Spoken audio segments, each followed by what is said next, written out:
Hello viewers, আসসালামু আলাইকুম। আজকে কিছু জরুরি সংবাদ আপনাদেরকে জানিয়ে দিব। আজকে যে সংবাদগুলো তার মধ্যে হচ্ছে হৃদরোগে মৃত্যু কমাতে চিকিৎসা ব্যয় কমানোর উদ্যোগ। তার মধ্যে বিশেষজ্ঞ অবকাঠামোর সংকট। 42টি কার্ডিয়াক কেয়ার ইউনিটের মধ্যে 32টি কার্ডিয়াকস্কুলার সার্জারি করার ব্যবস্থা আছে। প্রতি বছর দেশে 10 থেকে 12,000 কার্ডিয়াক সার্জারি হয়। 87 ক্যাথ ল্যাবের মধ্যে রাজধানীতে রয়েছে 58টি। শিশু হৃদরোগ অনেক পিছিয়ে শিশুদের রোগ চিকিৎসা। প্রতি বছর প্রায় 50,000 শিশু জন্মগতভাবে হৃদরোগ নিয়ে জন্মগ্রহণ করেন। আরও কিছু সংবাদ আপনাদের আছে, এখনও জানিয়ে দিচ্ছি। 90% মানুষের মধ্যে মাত্র 5 ভাগ সার্জারি করা হয়। 43টি প্রতিষ্ঠানের মধ্যে সার্জারি ব্যবস্থা আছে 34টিতে। 95% হার্ট সার্জারি ঢাকা প্রতিষ্ঠানগুলো করে থাকে। একটু আপনাদেরকে জানিয়ে দিচ্ছি হৃদরোগ মৃত্যু কমানো, চিকিৎসার ব্যয় কমানোর উদ্যোগ।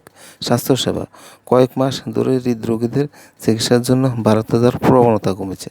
দেশের হাসপাতালগুলোতে রোগীদের এই বাড়তি সামালতে সক্ষম হচ্ছে। দেশের মানব মৃত্যুর অন্যতম প্রধান কারণ হৃদরোগ।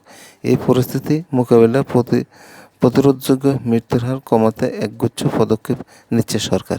এসব পদক্ষেপ আওতায় চিকিৎসা খরচ কমানোর পাশাপাশি ঢাকার বাইরে বেশ কিছু জেলা হৃদরোগ চিকিৎসার ব্যাপ্তি সম্প্রসারিত করা হবে। এসব জেলা হৃদরোগের চিকিৎসার জন্য বিশেষজ্ঞ চিকিৎসক ও অবকাঠামোর তীব্র সংকটে রয়েছে। এই লক্ষ্য বাস্তবায়নের কারণে স্টেটের দাম কমানো, নতুন করে কিছু ক্যাথলাইজেশন ল্যাব স্থাপন করা হলো, চালু হয়নি এবং চালু করা কয়েকটি হাসপাতালে করোনারি কেয়ার ইউনিট চালুর উদ্যোগ নিয়েছে সরকার।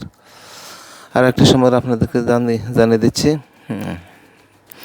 বজ্রপাতে বছরে প্রায় 350 জনের মৃত্যু।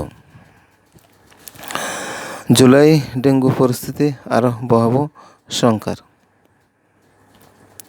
তারপর আর একটি সংবাদ আপনাদেরকে জানছি, একদিনে 262 জনের ডেঙ্গু শনাক্ত, মৃত্যু 1 জন। টুকরো একটি খবর, বিনা পারিশ্রমিকে 3,000-এর বেশি কবর খোঁড়া মনোমিয়া আর নেই। মনোমিয়া আমাদের মাঝ থেকে হারিয়ে গেছে। জাতীয় গ্রিডে যুক্ত হচ্ছে রূপপুর বিদ্যুৎ কেন্দ্র। আল্লাহ হাফেজ, সবাই ভালো থাকেন, সুস্থ থাকেন।